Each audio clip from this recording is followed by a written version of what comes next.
Deep in the Alpine snows, a giant awakens. This is the future of clean energy.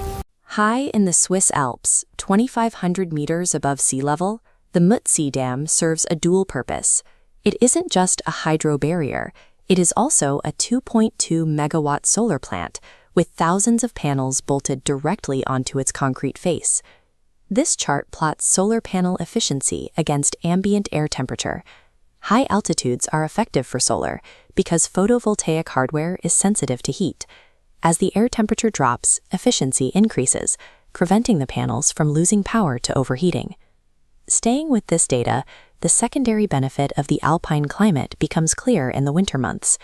Clear air above the valley fog and the intense reflection of sunlight off the surrounding snowpack keep power generation levels high, even during the shortest days of the year. Mounting these systems on existing vertical walls also bypasses a major land use conflict. It generates utility-scale power without requiring the clearance of any flat, usable land. By utilizing the infrastructure that is already there, Switzerland has integrated solar into its mountain landscape with minimal additional environmental disturbance. New Zealand's Mackenzie Basin offers a near-identical profile. It is a high-altitude, high-irradiation landscape defined by massive alpine lakes and constant sunshine. The country already relies on these reservoirs for 60% of its national electricity. The infrastructure for moving massive amounts of power from these mountains to the cities is already in place.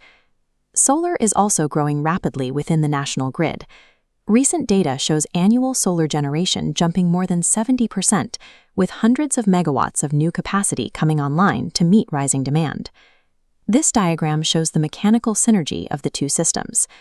During the day, solar handles the load, allowing hydro operators to keep their gates closed and conserve water. When the sun sets, that stored water is released to power the grid through the night. The Mackenzie Basin receives more than 2,400 hours of sunshine every year, making it one of the most productive solar resources in the Southern Hemisphere. But despite the sun, the existing grid connections, and the presence of massive dams, there isn't a single panel mounted on a New Zealand dam wall. On paper, the technical conditions for an alpine solar expansion are met, yet the physical reality of New Zealand's dams tells a different story. Any solar array mounted on a dam must withstand intense physical pressure. High wind shear and thermal expansion create constant stress on the mounting hardware, which cannot be allowed to interfere with the dam's critical drainage or monitoring systems. Safely managing these loads requires a rigid, solid concrete gravity wall that can support the weight and the drilling of thousands of industrial attachment points. Lake Pūkaki is the largest hydro reservoir in the region, sitting at over 500 meters of elevation with a massive dam structure. However, the 820-meter Pūkaki Dam is an earth embankment structure. It is a massive pile of compacted dirt and rock. There is no solid, sheer concrete face to anchor a Muttsee-style array. Benmore, the largest dam in New Zealand, presents the same issue. At 118 meters high, its construction is also earthfill rather than concrete. The Swiss blueprint is difficult to replicate here because New Zealand's largest high-country hydro assets were built using piled earth rather than poured concrete. There are concrete dams in the system, but they rarely match the necessary scale.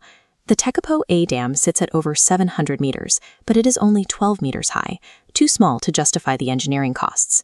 Aviemore does have a 56-meter concrete gravity section, but it sits at a lower elevation. It loses the specific efficiency benefits of the alpine climate that make the Swiss model so effective. This diagram shows the final complication, seismic risk. Because these dams sit near fault lines, concrete modifications are strictly regulated. Earthquake waves amplify stress on external mounts, risking structural integrity. Between the earthfill construction and the seismic regulations, New Zealand lacks a single hydro asset that perfectly mirrors the Swiss technical requirements. Adapting this technology to New Zealand requires moving away from the idea of the dam wall itself, and instead looking at the wider network of existing hydro infrastructure. Secondary concrete structures, like this spillway, offer unused angled vertical surface area. These microsites can host solar arrays without compromising the primary earthfill dam. For the larger reservoirs, the focus shifts to the water itself. Floating photovoltaics bypass the structural limitations of the dam walls entirely. These floating arrays can scale to cover much larger areas than a dam wall ever could, and they plug directly into the existing high-capacity substations already built for the hydro stations. To move forward, a nationwide spatial audit is needed, mapping every spillway, control gate, and lake surface against solar irradiation will identify which sites can actually produce enough electricity to be commercially viable. New Zealand cannot simply copy the concrete solar dams of the Alps, but by broadening the definition of where solar can sit, the country can build a hybrid energy system that protects its landscapes while securing its renewable future.